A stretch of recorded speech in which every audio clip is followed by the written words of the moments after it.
जैसे ही कपड़ा हटाता है तो उसकी शक्ल काफी अजीब थी। कहता है कि अगर तुम्हारे इंसानों को कोई बचा सकता है तो वो सिर्फ मैं ही हूँ, तो इसीलिए मेरी बात सुन लो। फिल्म की शुरुआत होती है मॉस्को शहर की एक होटल को दिखाने से, जहाँ पर एक लड़का ओलेग अपनी नई दोस्त के साथ बातें कर रहा था। अपनी तारीफ करते हुए बता रहा था कि मैं एक आर्मी ऑफिसर हूँ, मेरे पास बहुत पैसा है। ये सुनकर उसकी दोस्त काफी मुतासिर होती है। ये कुछ वक्त और साथ गुजारती है और जल्द शादी करने का फैसला करती है। खैर एक जगह एक प्लेन अभी उड़ान भरता ही है कि तभी अचानक उसका इंजन काम करना बंद कर देता है। सभी लाइट्स बंद हो गई थी, जिसके बाद प्लेन भी सीधा आके जमीन पर गिरता है। यहाँ पता चलता है कि न सिर्फ ये प्लेन बल्कि पूरी दुनिया के हालात अचानक खराब हो गए हैं। बिजली से चलने वाली चीजों ने काम करना बंद कर दिया है। सारी लाइट्स धीरे धीरे करके बंद हो जाती है और पूरी दुनिया ब्लैकआउट हो जाती है। मतलब लाइट ना होने से अंधेरा छा गया। लेकिन पूरी दुनिया में अभी भी कुछ जगह ऐसी थी जहाँ पर बिजली मौजूद थी, जिनमें एक मॉस्को शहर भी था। मॉस्को शहर में टीवी पर चल रही खबरों में बताया जाता है कि हमारा राब्ता पूरी दुनिया से कट गया है। किसी को भी कुछ पता नहीं चल रहा था कि शहर के बाहर के हालात कैसे हैं, और न ही बाहर वालों को पता था कि उनके शहर में अभी बिजली है। ओलेग भी खबर देख रहा था। उसे लगता है कि शायद ये टेररिस्ट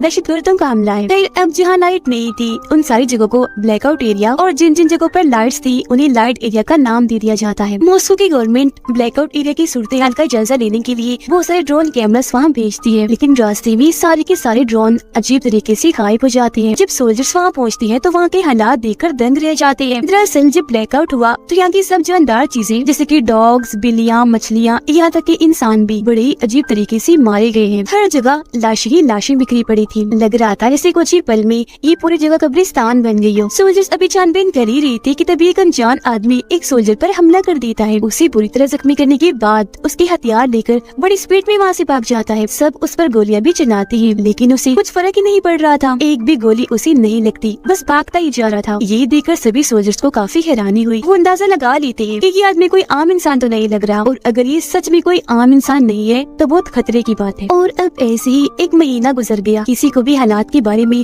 पता नहीं चला कि ऐसा कैसे हुआ। अब हम एक लड़के को देखते हैं जो ओलेग का दोस्त है। वो भी एक सोल्जर था, अपनी बूढ़ी माँ के साथ रहता था। उनकी हालत ठीक नहीं थी, पर जैसे उसे आर्मी का खत मिलता है वापस आने के लिए, दिल पर पत्थर रख के वो मिशन के लिए निकल जाता है। फिर सभी सोल्जर्स को इकट्ठा करके कैप्टन उन्हें बताती है कि ब्लैकआउट एरिया से हमें जो लाशें मिली थी उन सबको लैब में हमने टेस्ट करने के लिए भेजा था। रिपोर्ट के मुताबिक उन सब की मौत एक जहर की वजह से हुई, जो जहर उन्हें दिया नहीं गया था बल्कि उनके जिस्म ने खुद बनाया। ऐसा उन्होंने अपनी मर्जी से भी नहीं किया, बल्कि किसी अजीब चीज ने उनके जिस्मों को ऐसा करने पर मजबूर किया। और अब जैसे ही रात होती है सोल्जर्स की टीम ब्लैकआउट एरिया में जाने के लिए निकलने लगती है। इनमें ओलेग भी शामिल था, जो देखता है कि मेरी नई दोस्त यानी जिसके साथ उसकी शादी होने वाली थी वो भी जा रही थी, क्योंकि वो एक डॉक्टर थी। वहाँ पहुंचकर ये लोग आपस में बात कर ही रही थी कि तभी इमरजेंसी अलार्म बजने लगता है। सारे सोल्जर्स जल्दी से अपनी अपनी पोजीशंस के मुताबिक जंगल की तरफ गन पॉइंट करके खड़े हो जाते हैं। कैप्टन उन्हें बताती है कि जंगल में से जानवर तेजी से उनकी तरफ बढ़ रहे हैं। सारे एक ही तरह के जानवर हैं, जिनका साइज काफी बड़ा है। और फिर अगले ही पल वो जानवर सोल्जर्स पर झपट पड़ती है। बुरी तरह हमला कर दिया था। सोल्जर्स भी अपने बचाव में अंधाधुंध गोलियां चलाने लगते हैं। अगली सुबह बहुत बुरे हालात दिखाए जाते हैं, क्योंकि बहुत सारे सोल्जर्स मारे गए थे। वो लोग देखते हैं कि हमला करने वाले जानवर जंगली भालू थे, पर उन लोगों को ये समझ नहीं आ रही थी कि भालुओं ने झुंड बनाकर हमला क्यों किया, क्योंकि वो कभी भी ऐसे नहीं करते। ओलेग भी हमले में जख्मी हो गया था। उसकी दोस्त क्योंकि डॉक्टर थी उसका इलाज कर रही होती है। अब शहर के एक हॉस्पिटल में एक लड़का दाखिल था। वो बेड पर लेटा था। उसकी तबीयत अचानक खराब होने लगी। दरअसल जब से ब्लैकआउट हुआ उसके साथ तभी से अजीबोगरीब हो रहा था। उसे बहुत सी अनजान लोगों की आवाजें सुनाई देती थी। एक आदमी जिसके बाल नहीं थे हमेशा उसे तंग किया करता था। असल में ब्लैकआउट के होते ही इस लड़के के पास सुपर पावर्स आ गई थी। उसके पास अलग ही तरह की ताकतें थी। उसकी आंखें जैसे ही खुलती है अपने सामने वो एक लड़के को पाता है। लड़का उसे बता रहा था कि मैं तुम्हारा दोस्त हूँ, जरूरी जानकारी तुम्हें देने आया हूँ। दरअसल ये जो हालात पूरी दुनिया में हुए हैं वो अजीब तरह की लहरों के हमले की वजह से हुए हैं। ये 3 तरह की लहरें हैं। पहली लहर में सभी बिजली से चलने वाली चीजें खराब हुई, दूसरी लहर में सभी जानदार चीजों का खात्मा हुआ, और तीसरी लहर से तो सबसे ज्यादा तबाही होगी, क्योंकि इसमें ये खतरनाक लहरें यहाँ के लोगों को पपेट कठपुतलियां बनाकर इस्तेमाल करेगी, अपने कंट्रोल में करके अपने लोगों पर हमला करवाएगी। जिसका मतलब था कि ब्लैकआउट एरिया में अभी भी लोग जिंदा बचे थे। अब उस बीमार लड़के को उसकी कुछ समझ नहीं आई, उल्टा वो घबरा गया था। गार्ड को आवाज लगाता है ताकि वो इस लड़के को यहाँ से बाहर निकाले, लेकिन जब गार्ड अंदर आती है तो उन्हें वहाँ कोई भी दिखाई नहीं देता, क्योंकि वो तो अपने दिमाग में ही उससे बात कर रहा था। जिस्मानी तौर पर वो कमरे में मौजूद था ही नहीं। इन सब हालात और अपने कंट्रोल में न होने की वजह से लाइट एरिया के लोग सड़कों पर निकल आते हैं, हर तरफ तोड़फोड़ करके तबाहियां मचा रहे थे। यहाँ तक कि सोल्जर्स पर भी हमला करने लगते हैं क्योंकि उन्हें लग रहा था कि ये सब गवर्नमेंट की कोई चाल है। उधर आर्मी कैंप में सोल्जर्स के अलग अलग ग्रुप बना दिए जाते हैं। इनमें एक ग्रुप ओलेग का था और एक उसके दोस्त का था। ब्लैकआउट एरिया के हालात बहुत खराब थे, सब कुछ तहस नहस हो गया था। पुल पूरी तरह टूट गया था क्योंकि प्लेन तबाह होकर पुल पर ही गिरा था। बहुत सारी बिल्डिंग्स भी तबाह हो गई थी। पहले भेजी गई आर्मी की हेलीकॉप्टर, टैंक्स और गाड़ियाँ खिलौनों की तरह टूट के बिखरी पड़ी थी। ओलेग का दोस्त अपने साथियों के साथ एक टाउन में पहुंचता है। उनके साथ एक रिपोर्टर भी आई थी। सभी टीम्स के सोल्जर्स अपने अपने एरिया की छानबीन कर रहे थे। ऐसे ही कुछ दिन गुजर जाते हैं पर ना तो इन्हें कोई इंसान दिखता है और ना ही उनकी लाशें। अब पावर्स वाला लड़का जब एक जगह पर बैठा हुआ था तो तभी उसे मिलने एक आदमी आया जिसका नाम आईडी था। इसने पहले तो अपना मुंह छुपाया हुआ था पर जैसे ही कपड़ा हटाता है तो उसकी शक्ल काफी अजीब थी, बाकी जिस इंसानों जैसा ही था। वो बताता है कि मैं इंसान नहीं हूँ बल्कि इंसानों जैसा दिखने वाला एलियन हूँ। तुम्हारी सुपर पावर्स को कोई इस्तेमाल करके पूरी दुनिया में सब कुछ कर रहा है और उस इंसान की मैं खोज कर रहा हूँ। और वो आदमी, वो विलन और कोई नहीं बल्कि मेरा भाई है, मेरी ही तरह एलियन है। और जब ब्लैकआउट हुआ था तुम ब्लैकआउट एरिया और लाइट एरिया के बीच में फंसे हुए थे। यही वजह है कि आज ये ताकतें तुम्हारे पास हैं। लड़का कुछ समझ पाता है इससे पहले ही कैप्टन और उनके सोल्जर्स वहाँ पर आ जाते हैं। आईडी पर गन तान देते हैं लेकिन चालाक आईडी कैप्टन के सोल्जर्स के दिमाग को अपने कंट्रोल में कर लेता है, जिससे सोल्जर्स को कैप्टन दिखने लग जाता है आईडी और आईडी दिखने लगा था कैप्टन। मतलब रूप बदल के दिखने लगे थे, जिससे होता ये है कि सारे सोल्जर्स असली वाले कैप्टन पर ही गन तान देते हैं। आईडी कैप्टन को कहता है कि अगर तुम्हारे इंसानों को कोई बचा सकता है तो वो सिर्फ मैं ही हूँ, तो इसीलिए जरा शांत होकर मेरी बात सुन लो जो मैं बताना चाहता हूँ। ये सुनकर कैप्टन उसे इंक्वायरी रूम में ले जाती है। आईडी उसे बताता है जैसे आप लोग अपने इस प्लेनेट जमीन पर रहती हो, हम भी ऐसे ही अपने प्लेनेट पर रहते हैं। हमारी ये खूबी है, काफी साल गुजर जाने पर भी हम बूढ़े नहीं होते और न ही मरते जब तक कि कोई हमें मार ना दे। जल्दी हमारे प्लेनेट का सूरज तबाह होने वाला है, इसीलिए अब हमें एक नए प्लेनेट की तलाश है। और क्योंकि तुम्हारे प्लेनेट को चुना गया इसीलिए मुझे और मेरे भाई को यहाँ भेजा गया ताकि हमारे बाकी लोगों को यहाँ लाने के लिए हम जमीन को अच्छे से तैयार कर दें। सबसे बड़ी बात, जमीन पर सभी पुरानी चीजें जैसे कि पिरामिड जैसी चीजें 2 लाख साल पहले हम एलियंस ने ही बनाई थी। और हाँ, मैं अच्छा हूँ, मेरा भाई बुरा है, वो आप सबको खत्म करना चाहता है लेकिन मैं नहीं चाहता कि वो ऐसा करे, मैं उसे रोकना चाहता हूँ। अगले 48 घंटों में हमारी काफी बड़ी स्पेसशिप जमीन पर आने वाली है और उससे पहले मेरा भाई ब्लैकआउट एरिया के इंसानों को पपेट यानी कठपुतली के तौर पर इस्तेमाल करेगा तो मैं लोगों का खात्मा करने के लिए। यानी उस लड़के ने तीसरी लहर की जो बात बताई थी वो सच थी और वो लहर आईडी का भाई ही बना रहा था। कैप्टन उसकी सारी बातें सुन तो लेती है पर उसे यकीन नहीं होता। दूसरी तरफ ओलेग के दोस्त की टीम को अपने एरिया में एक जख्मी बच्चा दिखता है जो बहुत ही अजीब बर्ताव कर रहा था, गुस्से वाला। ये लोग उसकी मदद करते हैं, सवाल जवाब करने लगते हैं जानकारी लेने के लिए। लेकिन तभी बच्चा एक सोल्जर की गर्दन में चाकू घुसाकर बहुत बुरी तरह उसे मार डालता है और हद से ज्यादा गुस्से में आकर कंट्रोल से बाहर हो गया था, जो देखकर ना चाहते हुए भी ओलेग के दोस्त को बच्चे को गोली से मारकर उड़ाना ही पड़ता है। ये देखकर रिपोर्टर काफी घबरा गई। अब जैसे ही रात होती है, ब्लैकआउट एरिया की वो सारे पपेट जो आईडी के भाई के इशारों पर नाच रही थी सोल्जर्स की सभी टीम्स पर हमला कर देती है। सोल्जर्स भी अपने बचाव में उन पर अंधाधुंध गोलियां चलाते हैं। पपेट्स की तरफ से भी लगातार हमला हो रहा था तो दोनों साइड से एक काफी बड़ी जंग छिड़ जाती है। ओलेग के दोस्त के बहुत सारे लोग मारे गए थे। मदद के लिए वो आर्मी कैंप की तरफ गन चलाता है। उसके अलावा सोल्जर्स के 2 और ग्रुप ने फ्लेयर गन चलाई, जो देखकर आर्मी कैंप वाले बेचारे परेशान हो जाते हैं कि अब हम किसकी मदद को जाएं। इस सारी सूरत हाल के बारे में जैसे कैप्टन को बताया जाता है उसे यकीन हो जाता है कि आईडी सच बोल रहा है क्योंकि उसकी बातें सच साबित हो रही थी। कैप्टन के पास और कोई रास्ता नहीं था तो आईडी की मदद लेने के लिए वो राजी हो जाती है।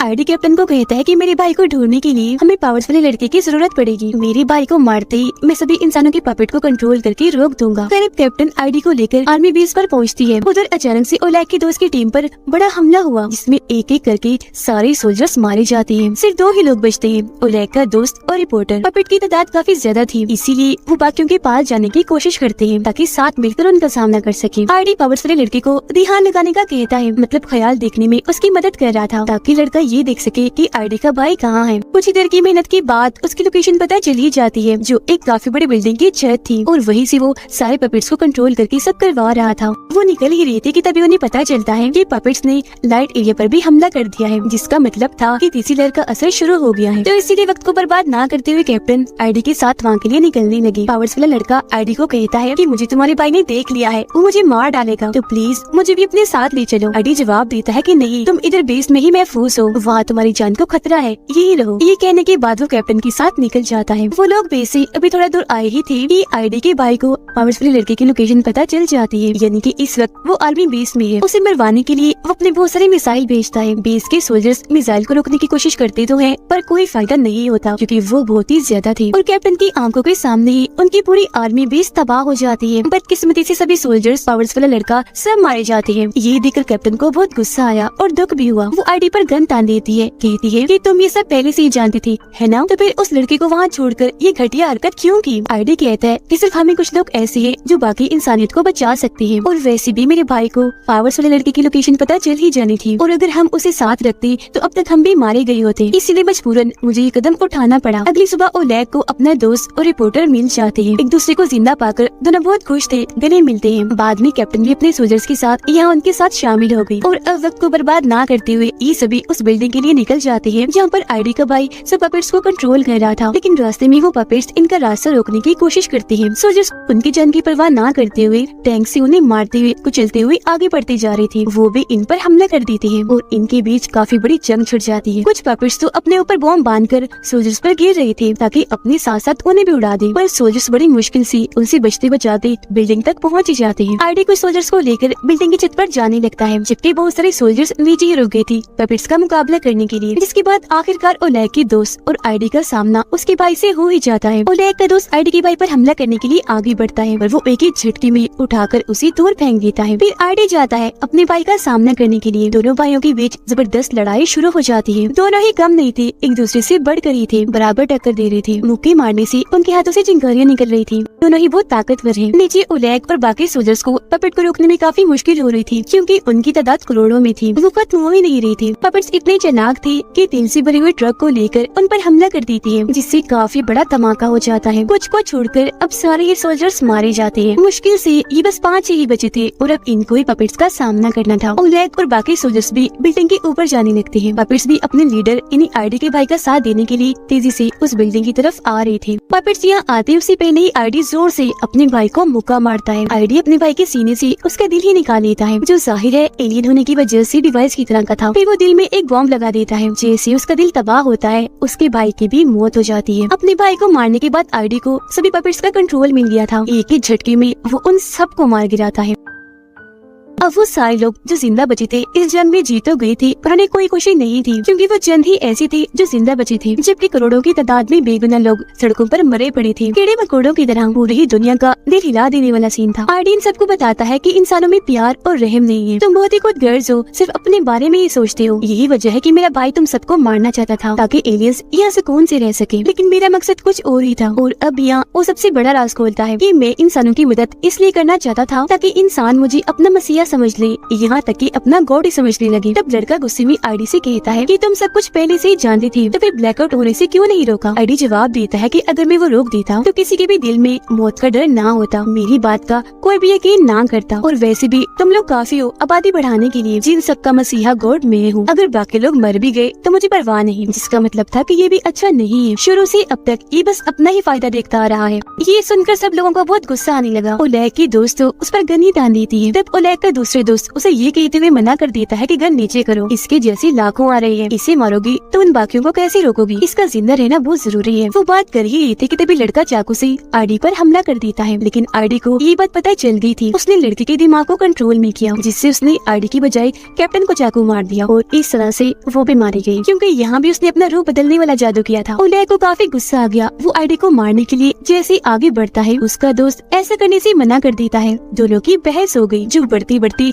लड़ाई तक चली जाती है। ओलेग का दोस्त उसे मार ही देता कि रिपोर्टर गन लेकर ओलेग के दोस्त पर चलाकर उसे जख्मी कर देती है। अब ओलेग का दिमाग खराब करने के लिए आईडी उसके डर के कई रूपों में बढ़ जाता है, पर लड़का जानता था कि आईडी का असली रूप कौन सा है। उसकी असली रूप को लेकर वो बिल्डिंग से कूद जाता है और इस तरह से उसके साथ साथ आईडी की भी मौत हो जाती है। और अब ये 4 लोग ही जिंदा बचे थे जो आने वाले एलियंस का मुकाबला करेंगे। कुछ ही देर में एलियन की स्पेसशिप यहाँ आ जाती है, जो बहुत ही बड़ी थी। शिप का दरवाजा खुलता है पर अंदर से कोई नहीं आता, तो अब ये लोग ही अंदर चले जाती है। अंदर जाने पर इन्हें एलियंस की लाखों चेम्बर्स दिखते हैं जिनमें सभी एलियंस सो रहे थे और तभी अचानक सभी चेम्बर्स में लाइट जलने लगी और अजीब तरह का लिक्विड हिलने लगता है जिससे एलियंस होश में आने लगते हैं। डॉक्टर बताती है कि ये लिक्विड जरूर उनका ऑक्सीजन है, इसीलिए उनके जागने से पहले ओलेग गोली से सबको मारने लगता है, लेकिन उनके पास टाइम कम था और गोलियां भी नहीं थी, इसलिए दिमाग लगाकर ऑक्सीजन के मेन पाइप को ही हथौड़े से तोड़ देती है, जिससे होता ये है कि वो सारे एलियंस जागने से पहले ही मारे जाते हैं। अब बस कुछ चेम्बर्स बचे थे जिनमें उन्हें एलियंस के मासूम बच्चे दिखते हैं। इन्हीं आईडी की बात याद आती है कि इंसान में प्यार और रहम नहीं, और क्योंकि इस तरह के इंसान वो बनना नहीं चाहते थे इसलिए एलियंस के बच्चों का कुछ नहीं करते, छोड़ देते हैं। कुछ ही देर में एलियंस के सारे बच्चे अपने अपने चेम्बर से बाहर आ जाते हैं जो सारे आईडी जैसे ही लग रहे थे। वो बच्चे हैं इसलिए अब कोई खतरा नहीं था और इसी के साथ ये फिल्म इधर ही खत्म हो जाती है।